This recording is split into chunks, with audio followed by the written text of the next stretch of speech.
Good morning. Today we are going to study the poem A Boy's Song. Is written by Wilfred Wilson Gibson. Poet was born in Hexham of UK, that is Britain. He was a good friend of the famous poet Robert Brooke. The poem is about nature's precious gift of freedom to all beings. Poet is a bird lover. Poet advocates for the freedom of birds. He prefers the company of nature. कवि पक्षियों को बहुत प्रेम करते हैं और पक्षियों की आज़ादी का पक्ष लेते हैं और वो प्रकृति से प्यार करते हैं और प्रकृति से जो एक कीमती उपहार सभी को मिला है आज़ादी का, उसके बारे में इस छोटी सी पोएम के माध्यम से बताना चाहते हैं। First I will recite the poem. पहले मैं आपके सामने poem पढ़ूंगी।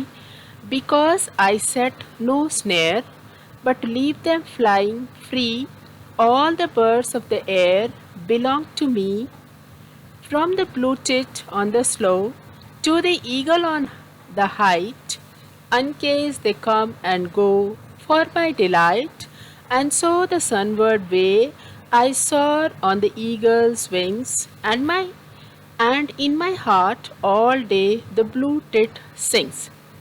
First, I explain the first paragraph.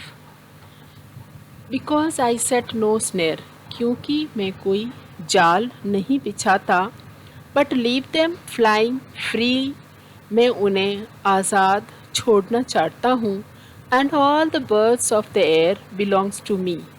कवि कहते हैं कि मैं पक्षियों को पकड़ने के लिए कोई जाल नहीं बिछाता, क्योंकि उन्हें आसमान में उड़ने के लिए छोड़ देना चाहता हूँ।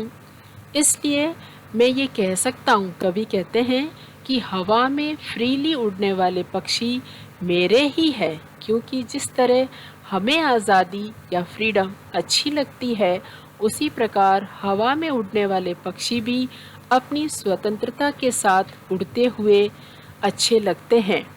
दैट्स वाई वी से freedom to all beings is necessary. Now I will explain the second stanza. From the blue tit on the slope to the eagle on the height, uncased they come and go for my delight. जंगली पेड़ के वृक्ष पर बैठी छोटी सी सामान्य चिड़िया से लेकर आकाश में ऊंचाई पर उड़ने वाला बाज ईगल मुक्त रूप से मेरे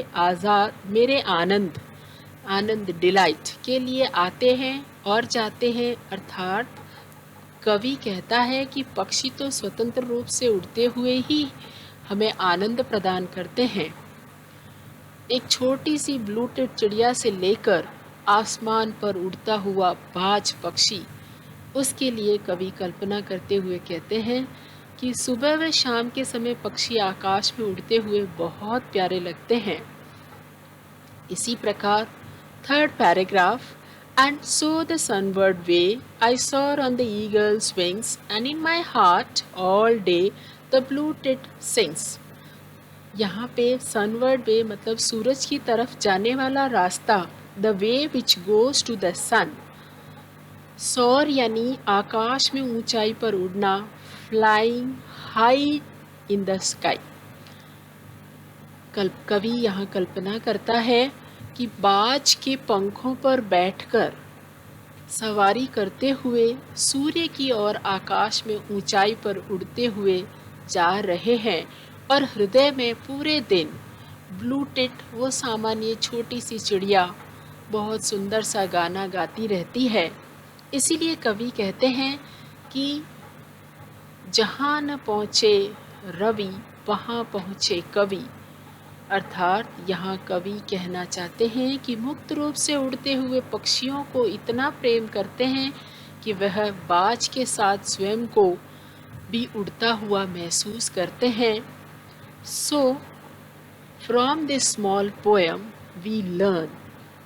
we have learned from this small poem that we should not set snare for the birds. We should leave birds fly free We should not cage birds. We should love our nature and we should care for our nature. And we all know freedom is a precious gift from our nature, so we should save it.